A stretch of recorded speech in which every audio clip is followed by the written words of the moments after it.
Lawyers from outside of Guyana were brought in with the approval of the U.S. government. Hey guys, we're meeting again for another podcast. If this is your first time, welcome.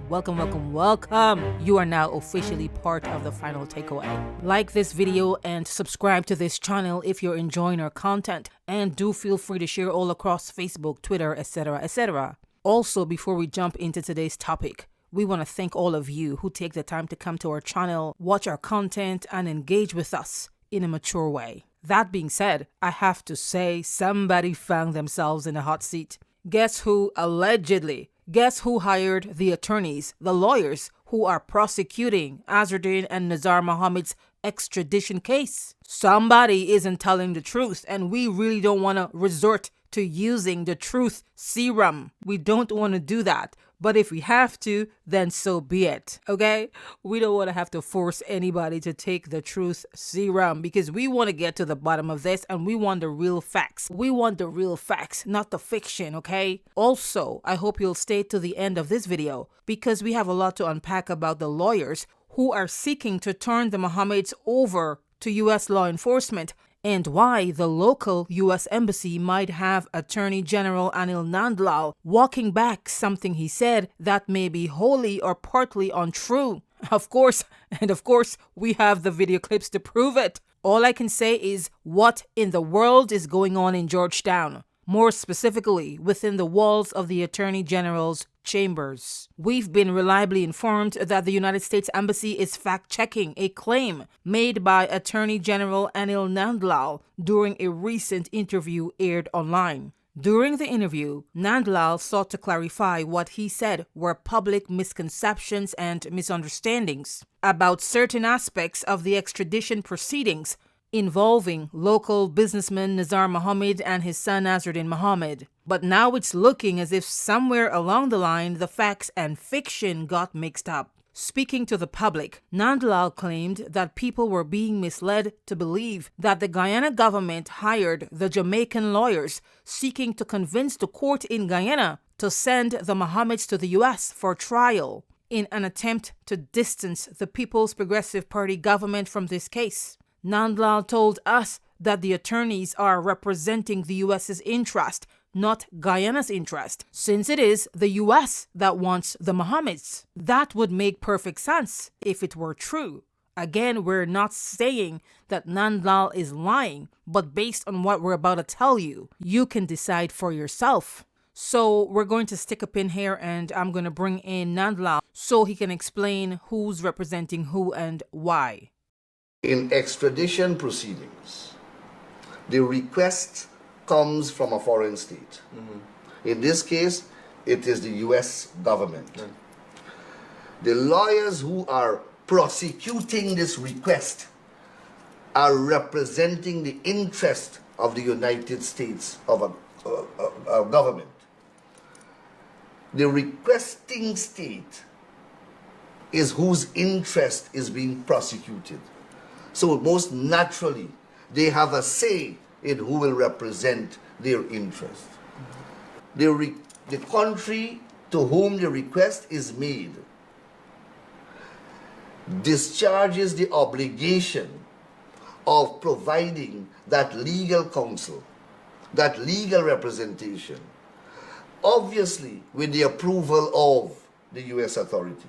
Seemingly caught in a bind by questions asked by the interviewer, Nandlall realized that he still had to explain why it was rumored that the Guyana government was paying the foreign lawyers for an extradition initiated by the U.S. Finding himself cornered, the AG was forced to admit that his government is paying the 3 Jamaican lawyers a shit ton of money to get the men extradited to the U.S. $62,000 and change to be exact. We were privileged to see a document to that effect.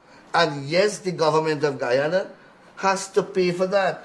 Anybody can challenge me and call around the Caribbean or anywhere else and find out if that is not the usual practice. And I come back to the Vishnu Marcus Bisram extradition request. Guyana requested Bisram in Guyana from the United States to stand trial for murder in Guyana. The U.S. government provided legal services and paid for those services and then send Miss Ram back here. That's what reciprocity means. You do for me and I do for you. I explained that in a previous. So there you have the Attorney General admitting that the Guyana government is paying the attorneys from Jamaica, the prosecutors, who are prosecuting the extradition case against the Mohameds. Tell me, how can a government claim impartiality if it's funding the extradition of the Mohameds? You have to ask, what else are they funding? What else we don't know about? So even though Nandlall fessed up and said, okay, we're paying, we gotta pay, that's how it works, which come to find out may not necessarily be the factual procedure. So yes, even though he fessed up, there was a but. And that but is, he's saying that even though the Guyana government is funding the lawyers, all of this is being done with the approval of the United States. And by all of this, again, he's talking about hiring the lawyers and paying the lawyers. All of this, he says, has the blessings of the United States. Now we're learning that this could be a lie. And that, my friends, is according to a statement out of the office of the U.S. Embassy in Guyana. In a nutshell, the office says the Guyanese government was calling the shots, and it was that government that made the decision in regard to the lawyers chosen to prosecute in the extradition case. A source recently disclosed that the U.S. Department of Justice and prosecutors leading the U.S. indictment against the Mohameds had absolutely no say or involvement in the selection of the attorneys. Say what?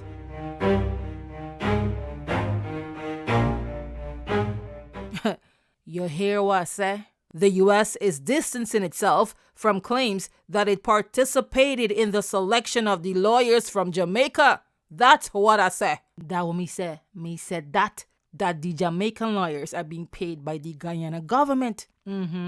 Is someone misrepresenting the facts? Again, fact-checking the government and the AG specifically. The U.S. Embassy official is quoted as saying, Guyana's Attorney General handled the selection of the attorneys. This is a mic drop moment. To crown it all, the lawyers are not representing the U.S. as Nandlall claims. They are representing the Guyana government, which hired them in the first place, which would be logical. He who hires must pay. Remember, I had this discussion with you in a previous video where I asked you a series of questions when Nandlall made these same statements. I asked you, why would the Guyana government have to pay the lawyers hired by the U.S., as Nandlall claimed? As if the U.S. can't pay for its own attorneys, as if the U.S. can't pay for its own lawyers. More importantly, why would the U.S. choose lawyers from Jamaica when it has endless lawyers that can represent it in this extradition case? Make it make sense. Make it make sense. Why would the U.S. abdicate or give up its duty to hire its own attorneys and instead hand that duty over to the Guyana government? Make it make sense. From the get-go, the statements were not correlating. The statements were conflicting, and those who knew that something wasn't right. We're not saying that Nandlall is a liar. We're not saying that. What we're saying here is that a statement coming out of the U.S. Embassy appears to go completely against what Nandlall is saying, appears to completely contradict Nandlall's statements as far as it relates to who hired the attorneys. We already know that he was basically forced to admit publicly that the Guyana government is paying the attorneys. Again, like I said, Nandlall's statements and explanations sounded conflicting to me from the get-go, which was why I put forward those questions in that earlier video. Now here we are, finding out that this government-appointed legal professional may have been presenting misleading information. What are your thoughts? Let us know in the comment section. Is someone misrepresenting the facts? Is someone stretching the truth? We need to get to the bottom of this. I would personally love to interview Nandlall to see if he could survive some of the tough questions I have for him. I think he needs to be interviewed by an independent media entity or journalist or reporter or a social media influencer that has no political agenda. Hello. Needless to say, this alleged disclosure by the U.S. Embassy official could have a serious impact on public perception about the extradition case against the Mohameds, particularly among individuals who strongly believe the People's Progressive Party government is engaging in an act of political persecution against the Mohameds, based on the Mohameds' previous alignment with the said PPP government, followed by a bitter fallout.